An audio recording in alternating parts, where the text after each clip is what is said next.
Hey, what's up, dude? It's your friendly neighborhood Meatwad. The podcast you're about to enjoy is part of the LOWTREE Studios podcast network. To enjoy more podcasts like this one, be sure to check out LOWTREEStudios.com. Unless you're Sasquatch, then you, Sasquatch.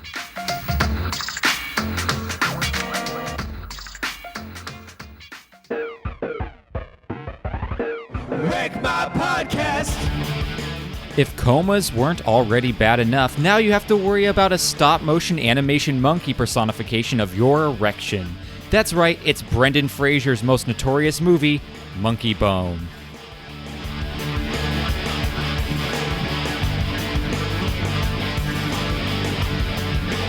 Wreck My Podcast. Welcome to the Wreck My Podcast, where it's finally happening. Cam has spent a year, I think, trying to get us to do this movie, and we have finally done it. Yeah. It is Monkeybone. Monkeybone! The bones So of I'm here. monkeys. I'm here with two guests this week of the three because Joe couldn't make it for some unknown reason. He just said an hour before we recorded, "Hey guys, I can't make it," but I'm And then, here. Yeah, then nothing else. Nothing else. It literally responded nothing else after that. But I'm here with my other two guests. He's a brick house. It's Cam. I am. I'm funky. He's mighty. I mean, mighty. Yeah, mighty. I'm also he, funky. And funky. Yeah, you know, you're all the things. Yeah. Can you tell I haven't podcasted in like 6 years? I know. It feels like it's been a while since Cam has been on here. Yeah. The Elite Eight Showdown is very happy you're on. I'm sure. Good. And then my other guest, he likes his spleen medium rare. It's Kreger. I do. It tastes more full that way. Yeah. You get all the juices coming out of that It's got spleen. a fuller body. Even Yes. though it's less of a body because it's missing that body part. Ayo. And then I'm your host. My monkey bone is called a snail rod. Jordan. So, okay, before we start here, serendipitously, I decided like last week, and I was like, all right, guys, I've lost all the will to live. It's been snowy in Texas. I haven't been able to leave my house for 5 days. We've had no water and power. You are like, if I die, I want the last thing I do to be watch Monkeybone. Exactly. See, the thing is most people go full Palpatine. You went full reverse Palpatine, and I have no power. Seriously though, I felt like the anti-Palpatine for sure. But serendipitously, this movie, the day this episode comes out, we're 1 day past the 20-year anniversary of this movie. Oh, sick. Yeah, it came out February 23rd, 2001. So hey, works out nicely. My other question before we start here is, why, Cam? Like, why did you want to watch this movie so bad? Dude, because it's full of claymation. It has Brendan Fraser, and when we were doing Brendan Fraser month, I remembered that this movie existed. And so I would rather watch this than watch George of the Jungle. Yeah. But also, I'm going to come clean right now. I had never seen this movie until Oh my gosh. Seriously? So you're the one who's been advocating for this, and you had never seen the movie before this. Are you kidding me? Yeah, Are you what's kidding the me? actual port? I just Wow. remembered the commercial. I remembered the preview with like the weird claymation monkey, and that's it. That's all I remembered about Monkeybone, and like the Blockbuster video, like just like image on the front. And I I'd be can't like, hey, Dad, can I believe watch it. Monkeybone? And he's like, no, you're too little. Oh my gosh. I can't believe you Wow. catfished all of us. Monkeybone catfish Yeah. over here. Yeah, Dang. I catfished all you. Well, this kind of ruins it because I was about to say after watching this movie, I'm all like, Cam, how do you love this movie yet poop all over the other movies of the same caliber? Yeah. And now it makes more sense because I was Yeah, like, 'cause that I'd doesn't never make seen any it. sense. You poop all over all these other movies, and then we watch this. I'm like, it's like, for me, I enjoyed the movie. This is up my wheelhouse. But I'm all like, Right. you destroy all the movies that are in the same realm. Yeah, anything that's like just like over the top, like slapsticky, like booby jokes, like I'm not in. And then I watched it and I was like, oh man, Krager's gonna love this. Yeah, I love Brendan Fraser. I love Chris Kattan. I love Yeah. John Turturro. Yeah. Like, Yeah, come I'm on. surprised. Well, we'll talk about that in a little bit. Here, before I explain the movie, you guys are drinking some beers I want to mention here because we do like to do that sometimes on this podcast. Whoa, that was a weird. It sounded like you were whistling when you were smoking, Craig. I was like, I Yeah. didn't think you guys could hear that. No, I could hear It's that. very That's just the sound of me breathing for our podcast. Yes, you got something in one nostril. I Cam, wheeze. a whistle. He has a whistle in one nostril. a weenie Been there whistle. that's been there since Monkeybone came out. Cam, so what beer are you drinking? So I recently joined a Saturday morning beer club at my local bottle shop, and Sponsored by PBS. yeah. You get an email that Saturday morning with 5 different varietals from local breweries, and so then you get to go in and pick whatever you want, and it's the limit is 2 cans per person, but you can at least try one of the list. So today I picked Aunt Deb's Sugar Cookie Stout. This is the family friendly show, right? Yes. Hence why I said pooping on other movies. Yeah. It tastes like a less salty version of love.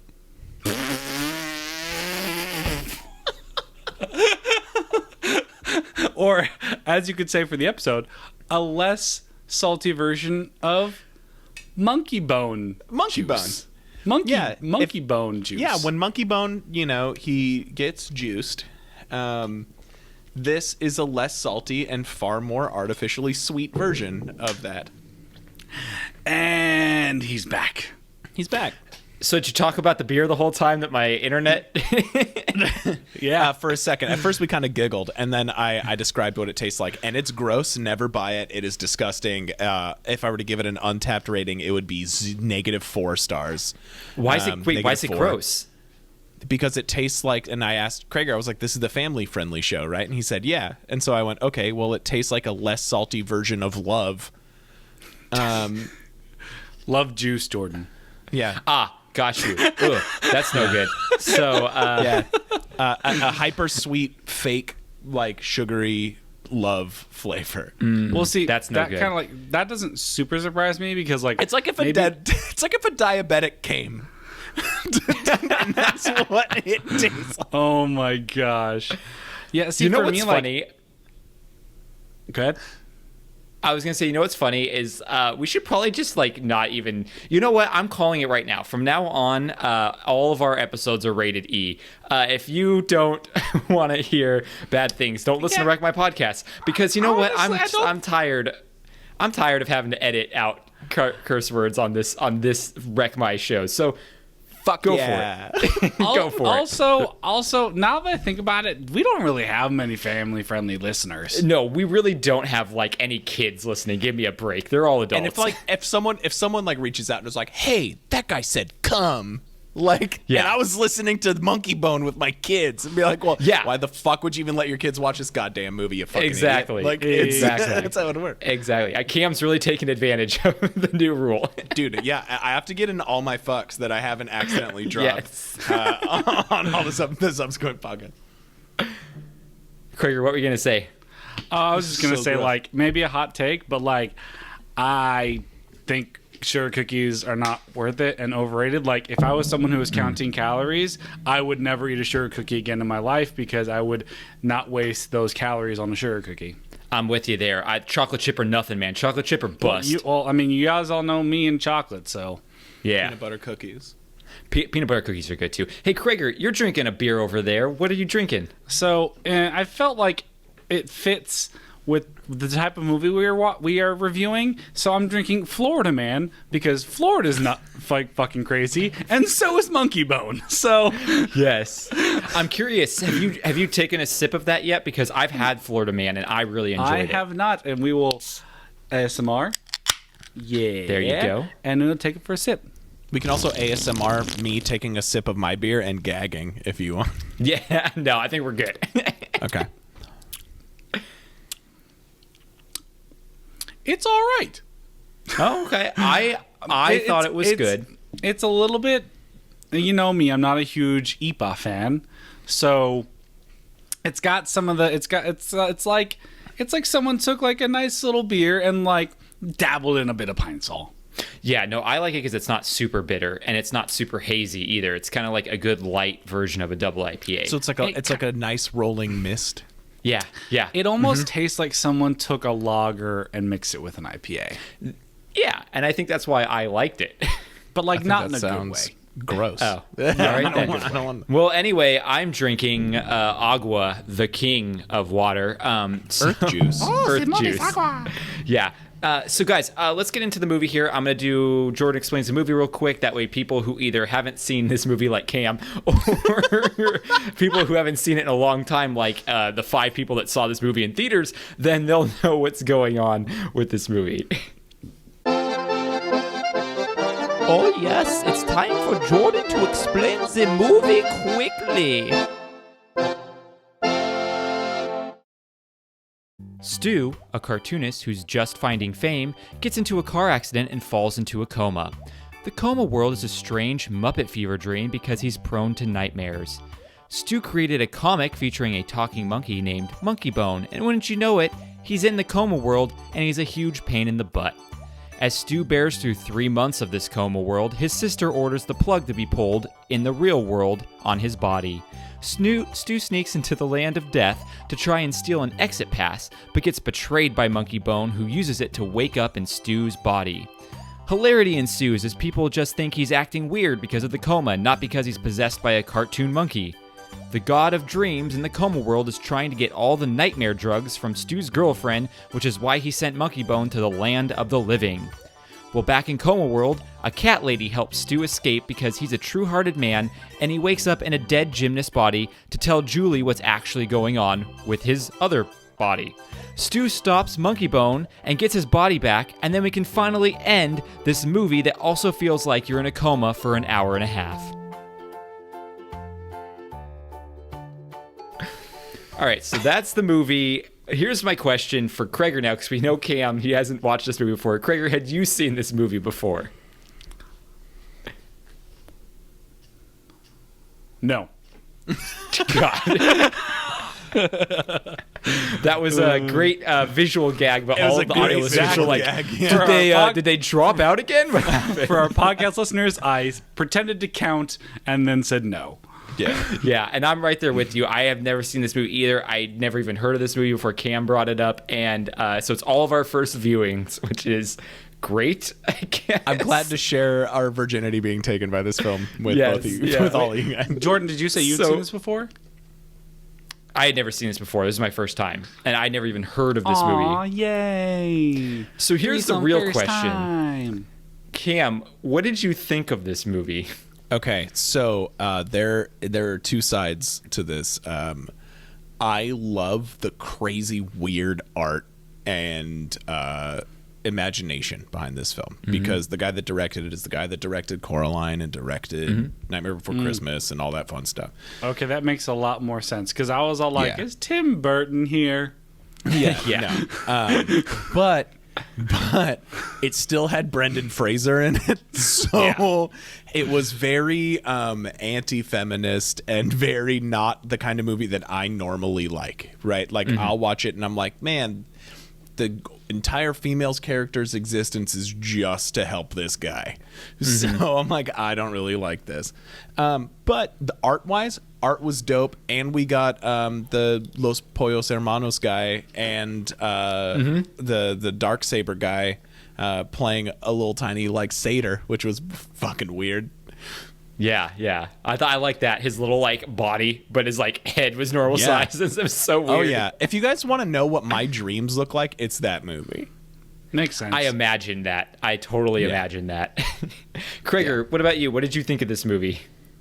I actually enjoyed it. I obviously the time you have to watch it in the lens of the time it was made. You can't watch it in a time like it wouldn't get made now, obviously. No, not at all. Yeah. But for what it was, I thought it was pretty funny. I thought it was prime Brendan Fraser. I was also really like taken aback by the quality of talent in this movie as well. Yeah, I know there were a lot of big names in it. Also, I learned that Chris Kattan does a really good Brendan Fraser. Yeah, he does. Yeah, I was all like, he does. Like I was very believable that it was Brendan Fraser in another person's body. Chris Kattan was in this a lot more than I thought he was going to be, honestly. When I saw his name, I was like, he's just going to be in it for a quick minute. But he was in this for quite a bit. I feel like, Krager, did you enjoy the movie, or were you just kind of like, about it? I actually think I would say I enjoyed the movie because I forgot to watch it, so I'm about to go to bed, and I'm like, uh-oh. And so I turned that bitch on, and I got through the first hour of it, fell asleep, and finished the last half an hour this morning on my Movie's a break. lot better when you're high. So here, this is what I want to do. We need to remake this movie with Danny McBride. Oh, that would be good. It would be actually good. Yeah, Danny McBride, I'm for it. I didn't hear anything you guys said. Just remake Monkeybone with Danny McBride. I'm good. Hey, I also apologize. If you guys were talking, I forgot that it could probably still hear me, and so I said something to Madison. So I might have been talking. I mean, like in the recording, if you said something important that I'm going to keep in, you probably will hear me yelling something on top of it. So I apologize. When you drop out, I want it now. When you drop out, I try to take over. To make it I seamless. appreciate that. Yeah. I appreciate that because obviously something's going on over here. But anyway, so you guys said some great stuff. I'm going to concur. So for me, how I view this movie is I didn't like it one bit. I think I think okay. Because you don't like claymation, right? No, but I am a fan of Nightmare Before Christmas. But I don't like Coraline, and I didn't really care for James and the Giant Peach when we watched it again either. Yeah. So, and that's the other movies Henry Selick, the director of this movie, has made. Here's the thing I will say. Brother. Yeah, Tom's little brother, no mustache. No mustache. The thing that I like about this movie is the premise was interesting. The execution was just done terribly. Yeah, that's why it needs to be made with Danny McBride in 2021. Well, I'll tell you this too. So Rose McGowan, she had an interview, I don't remember how many years back, saying that this movie is a travesty because it was supposed to be amazing, but Henry Selick was let go halfway through filming because him and the studio were at such odds, because he was saying, I want the whole thing, for the most part, to be set in claymation. Like, even Brendan Fraser, when he's in there. But the studio is saying, we're paying him so much money. No, we want most of the movie to be in the real world, and we want him to do his stupid, I'm a monkey, blah, blah, blah, George of the Jungle crap and all that kind of stuff. Oh, I totally forgot about that. Kind of like, break the glass right there. So the movie could have been a lot better, honestly, because Henry Selick, those movies are highly regarded. So I will give him that the He's premise an is amazing there. Artist. Release the Selick cut. Yeah, the Selick cut. But this is the vibe I got the whole time, was like I was watching Roger Rabbit and Beetlejuice kind of mixed together a little bit. I got those same vibes there. And Similar. I did like that there was a lot of different animation styles. So you had like stop motion, you had prosthetics, you had some cartoon stuff going in there. Those are the things I was happy about with this movie. Literally the other 95% of it I was not happy with. Like story, jokes. The part that I really like is, like, it could have gotten really deep and really meaningful when they're talking about, like, when he dies and she goes back to his apartment and is talking to her friend about, like, how he was in this dark place, all these nightmares, and, like, that side of him to research more what that came from and other stuff like that. That could have been an incredible storyline. And it's kind of like, he had nightmares and did smart, and then I made him draw a monkey with his left hand. And then they were like, oh man, just give him a soul patch and it'll be crazy. That's how you know he's bad. Basically, all she did was like, maybe you should try the stranger. Yeah, pretty much. That is 100% accurate. That is true. I feel Jordan, like when you were away for a sec, I told Krager that he looks exactly like the lead singer from Lit. Hey everyone, Jordan here. Hey, I guess it's just a theme for this show lately that we're having some technical difficulties. So unfortunately, I'm going to jump in here to finish the episode. So we were doing a lot of banter back and forth. We kind of got Cam and Krager's, what they thought of the movie out of the way and all of that. But man, it's such a bummer. All of you listeners who are also podcasters, because I know there's quite a few of you out there, you understand the frustration it is to try and record remotely. And it's such a bummer because we used to do it in the same room together and it all worked so flawlessly. And now, even in the 21st century, technology just isn't where I want it to be. So we're still trying a few new things. We're still experimenting. I apologize while you guys have to sit through all of our experimentation. I'm hoping next week that what I'm going to try is going to work. We may possibly just move to audio only. I'm not sure how many of you guys watch the videos and care to see our ugly mugs every week and stuff, but we may move to audio only just so that this doesn't become a consistent problem, because at this point, if you're playing podcast bingo or you're playing a drinking game, you gotta be smashed, because every week we seem to have some kind of technical difficulty for the past few months, and I, for one, am sick of it. But let's get back into Monkeybone, because we kind of left off. We were talking about what we thought of the movie, and, you know, Cam, as the master of fine arts that he is and the artsy guy that he is, kind of gives it a pass. You know, it's crazy, it's out there, it's fun. Kreger likes it enough, but he did have a little intermission in there, which is always nice for a movie. I'm not a big fan of it, honestly, and I was going to get into some things that I noticed here. I think I believe I mentioned that it reminded me of Beetlejuice mixed with Robert Raggett a little bit. Roger Raggett?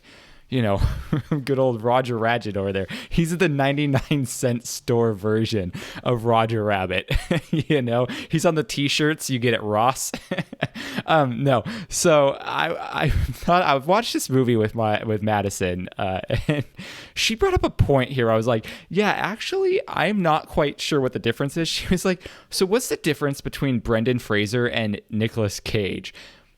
And honestly, objectively, Nicolas Cage is quite a bit crazier, but they're on the same area, on the same spectrum, if you will. They're both kind of just like really crazy actors that are willing to do anything and just go all out there. One of the things I might have mentioned in the show already, but I was like, Brendan Fraser really does have a niche. And that niche is willing to kiss animals. Like, it happens in so many of his movies and stuff. He's George of the Jungle and Encino Man. This one, he plays monkeys a lot. And in the 90s and early 2000s, it's funny when a human and a monkey have some kind of chemistry going on. Ha ha, woo woo. So I always thought, the difference between Nicolas Cage and Brendan Fraser is that Brendan Fraser will actually kiss an animal, where Nicolas Cage will yell at an animal very loudly.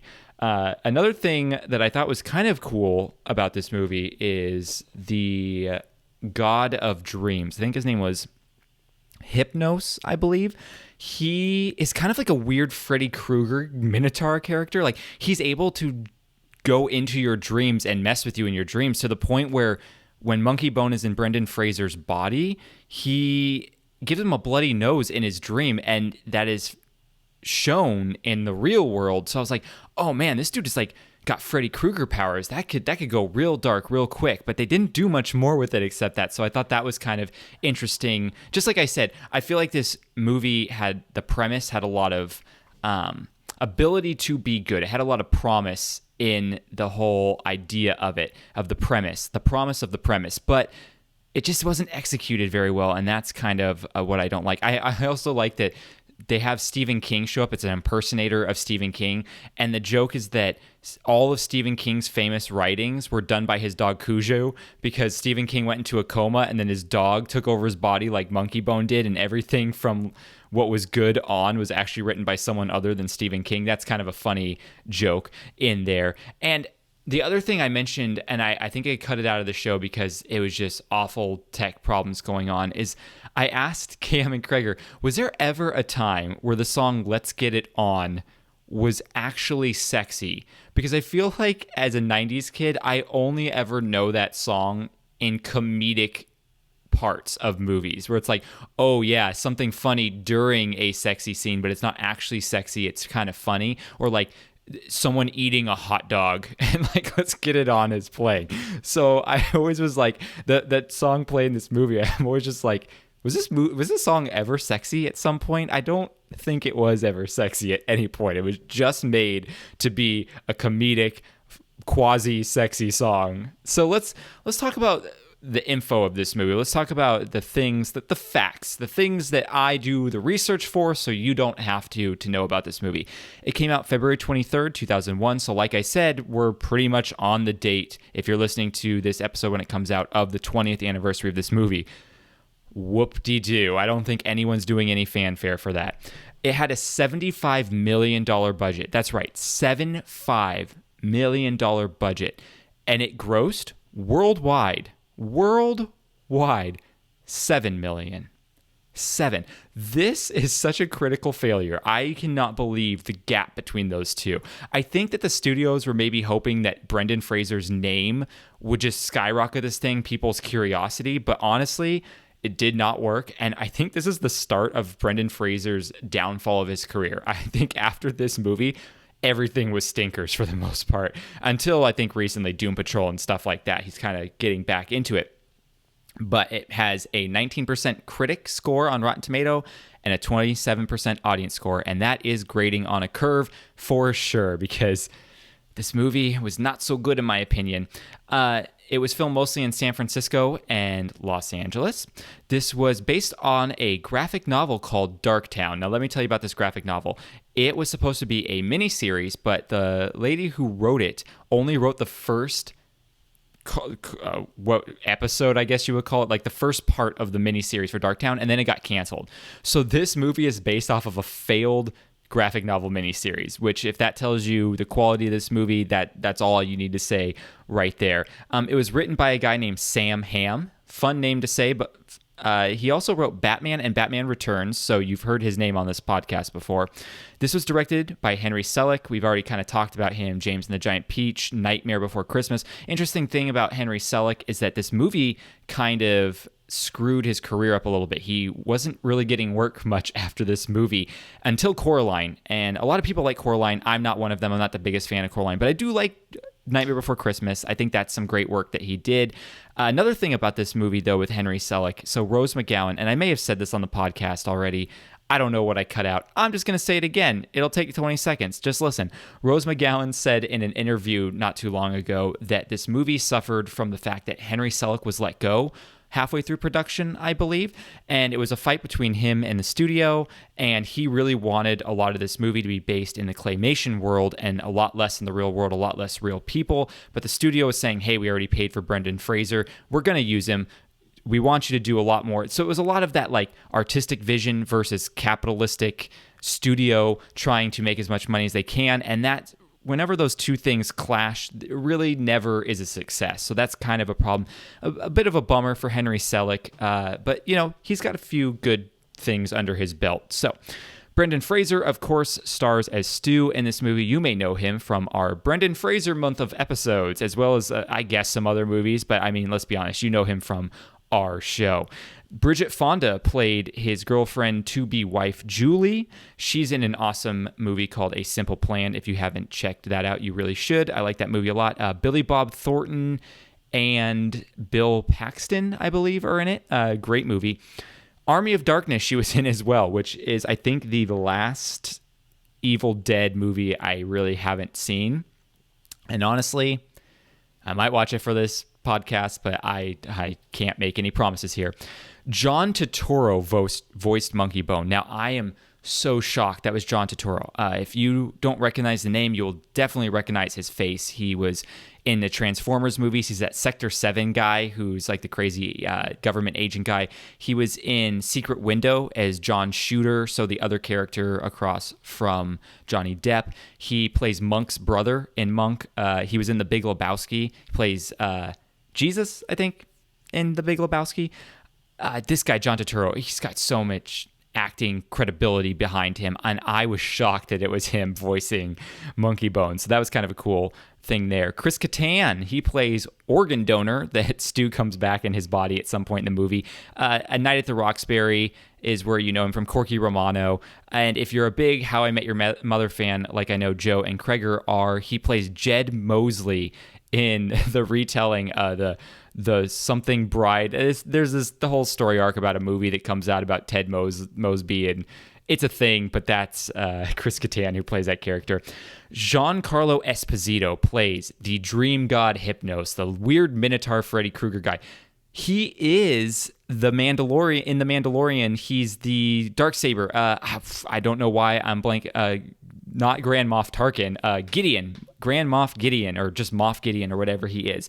He's that. He's also Gus Fring from Breaking Bad. So this dude has some big pop culture names behind him, but I think at this point he really wasn't as... I don't want to say as big of an actor, but not as big in the mainstream as he is now. So that's kind of fun to see him there. Like I said, Rose McGowan, she played Miss Kitty. You know her from Charmed, Black Dahlia. She was on our Scream episode. She was in our Biodome episode. She was in our Encino Man episode. Rose McGowan, you know, she shows up in a lot of stuff we watch for some reason or another. A guy named Herb. He was the agent for Brendan Fraser. His name is Dave Foley, and I wanted to mention him because he voiced Flick in A Bug's Life, which is kind of a fun little thing there to connection. I never really thought who voiced Flick in A Bug's Life, but yeah, it's Dave Foley who's in this movie. We have Megan Mullally. Now, if you don't recognize her name, you probably know who she is because of Parks and Rec. So she's married to Nick Offerman, so Ron Swanson in Parks and Rec. Tammy too, his crazy wife that likes to get naked all the time and like wrap herself in meat or whatever and stuff like that. That's this girl, Megan Mullally. She played Kimmy. It's Brendan Fraser's sister in this movie. So you know, here's a good Parks and Rec moment with Tammy, I guess. Oh, hello, Ron. I didn't see you come in. I was just checking myself for scoliosis. And? Straight as an arrow, just like somebody else I know. Jerky? We have Bob Odenkirk that showed up for a hot second. He played head surgeon, but he was literally in this for like a minute of the movie. He's Saul from Better Call Saul and Breaking Bad, as well as he was in Mr. Show, and he's a prolific comedy actor. So Bob Odenkirk showed up. Whoopi Goldberg played Death. I mean, everyone knows who Whoopi Goldberg is. She transcends pop culture. She's in this movie. Doug Jones played a character in this. Doug Jones shows up a lot on this show too. He's the guy who played Abe Sapien, as well as the Abe Sapien character in The Shape of Water.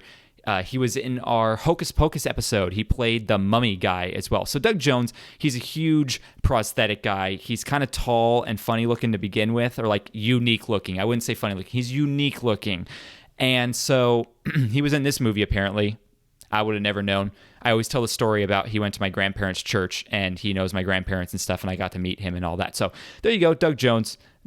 Thomas Hayden Church, last one I want to mention here. Thomas Hayden Church shows up as Death's assistant. He was in our George of the Jungle episode. He played the bad guy fiance in that. So that was kind of funny to see him in this as well. You definitely know him by his voice for sure. And then last thing I wanted to mention, executive producer is Chris Columbus. That's right, of Home Alone fame and other things we do. Chris Columbus is another name that seems to show up. It's just, I feel like this movie was just the rogues gallery of names that show up on the Wreck My podcast. So it was kind of interesting to watch, but I mean, that doesn't sustain it on itself, obviously. So last thing I want to get into here is the fun facts. What is facts? Baby, they're fun. They're fun. Oh yeah. What is facts? Baby, they're fun. They're fun. Oh yeah.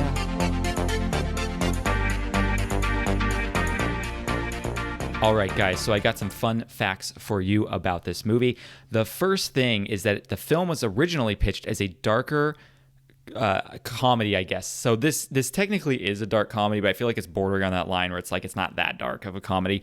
But it was pitched as being darker, and of course the studios were like, nah. But they wanted to bring in Nicolas Cage to play Stu. So again, it's kind of funny that Madison was like, what's the difference between Brendan Fraser and Nicolas Cage? Because to the studio, nothing. And they wanted to bring Christopher Walken in to play Death, not Whoopi Goldberg. I feel like Christopher Walken would play a good Death, but also Whoopi played it more straight, where Christopher Walken would just chew that scenery up, as he does in every movie. Ben Stiller was originally cast as the voice of Monkeybone, but he had to step down after some complications with the filming of Mystery Men, and then that's when we got John Turturro, which was surprising to me. Chris Kattan has actually broken his neck on SNL. So Chris Kattan plays a gymnast who breaks his neck and dies in this movie, but he's actually broken his neck on the set of Saturday Night Live, which is a very interesting fact. I don't know what year it was, but I think it might have been, I'm almost positive it was before, because I don't know if in 2001 Chris Kattan was still on SNL or not, but I'm almost positive it was before this movie came out.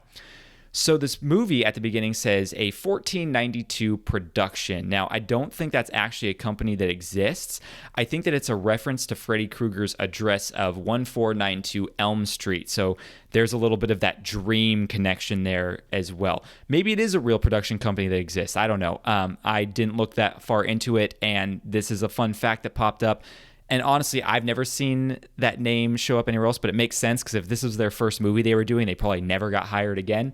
Anyway, Stephen King was supposed to actually make the cameo in the movie and play himself, but there was a scheduling conflict, so he couldn't make it, and they had to get the stand-in of whatever that guy's name is, John Marenbacher. I don't know who played him. There's a post-credit scene. That's right. I didn't stick around to watch it. I think it literally adds nothing to the story. I think that there's a weird character in Coma Land that at the end of the credits holds a sign that says "the" and a sign that says "end," and you stuck around for nothing. Sorry. This ain't a Marvel movie, people. Come on. And then finally, this. Oh, I've already mentioned this. Hey, it wouldn't be Wreck My Podcast without me saying, here's another fun fact. Oh, no, I mentioned this already. So that's all my fun facts. There weren't a ton of them. Okay, guys, let me get real with you here real quick. Let me level with you. I do really, really apologize to everyone that we're having so many technical difficulties lately. The frustration within my body could explode into an atom bomb with how mad I am that this isn't working. But like I said, we're working a few things out. I think it's going to get a lot better from here. Just don't stop listening to us, please. Keep listening. It'll get back to the professional quality that you know and love. But while we're getting real, I do want to say, hey, thanks to all of our patrons, because you guys financially support us and keep this show going so that we can do a lot of content for free for everyone else. So thank you guys. It's really awesome. I appreciate that. Anyone that does want to become a patron, patreon.com/wreckmypodcast. You get extra content every week and some rewards and stuff. I send you things, and we do a raffle every month too, so you can win some prizes while you're there, get some extra content, and know that you're making the world a better place by supporting podcasts like this one. I want to say thanks to all you listeners. We really do appreciate you listening, and I'm shocked, humbled, and just so happy that this show is doing as good as it does. I appreciate each and every one of you. I want to say thanks to Cam and Kreger, even though they can't hear me, for putting up with all the tech problems, which I'm just guessing is on my side at this point. I don't know. It may be the software I'm using. It may be the hardware I'm using. We will get to the bottom of it. But really, the thanks comes to our listeners, man, because there's no one else we want to get wrecked with except you. So we will see you all next week for either it's going to be around a round table or it might be another episode. I don't know. Hey, if you're a big fan, shoot me a DM on our Instagram and say, hey, can you cover this? And normally I will say yes. Once in a while I say no. But normally, I even covered Dylan Dog for a fan. We did it as a Patreon show, but we covered Dylan Dog Dead of Night. If you don't know what that movie is, I'm not surprised. So we will cover almost anything for our listeners. So don't feel shy to write in. We love talking with you guys. We love all you guys. Thank you for listening. We'll see you all next week. Wreck My Podcast.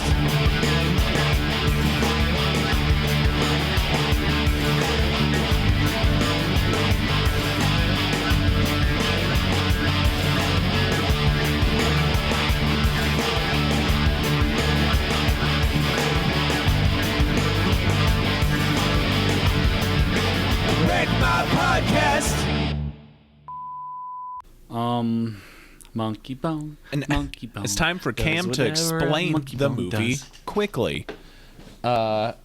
So this guy makes a cartoon that everyone likes, and then people try to be capitalism on it, and he says, no, I don't like this much capitalism. I'm going to marry this girl. And then so he tries, but then he goes into a coma because it's the 90s.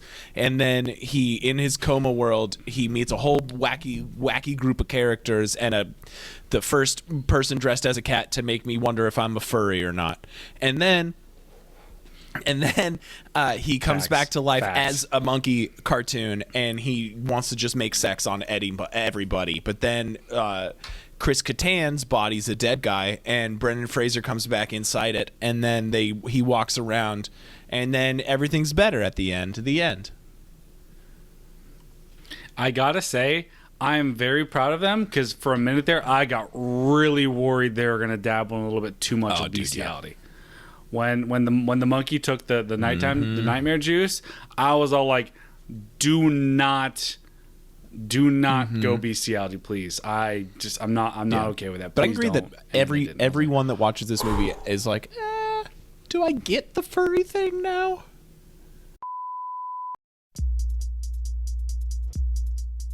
Show me the monkey! Shake that monkey!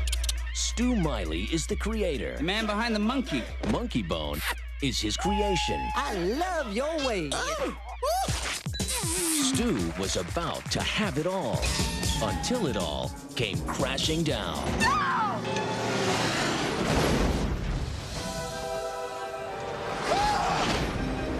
From the director of The Nightmare Before Christmas.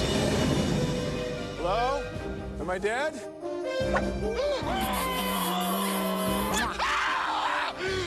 Hiya, boss. Comes the story of a man whose imagination brought a monkey to life. This is living. Hey! Get your fat butt out of my face. And a monkey We've got big plans for that body of yours! who wanted a life of his own.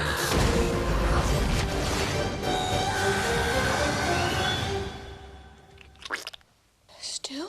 Whoa, baby! If it screams, if it swings, Ooga, ooga, da, da, da, da, da! it's got to be Drinks for everybody. Monkeybone. 20th Century Fox presents Brendan Fraser, Bridget Fonda, The woman I love is living with a little monkey that looks like me. Dive, dive, dive! Ow! What a lucky girl. Monkeybone. Sorry, kitty. I'll be right back after I choke my monkey!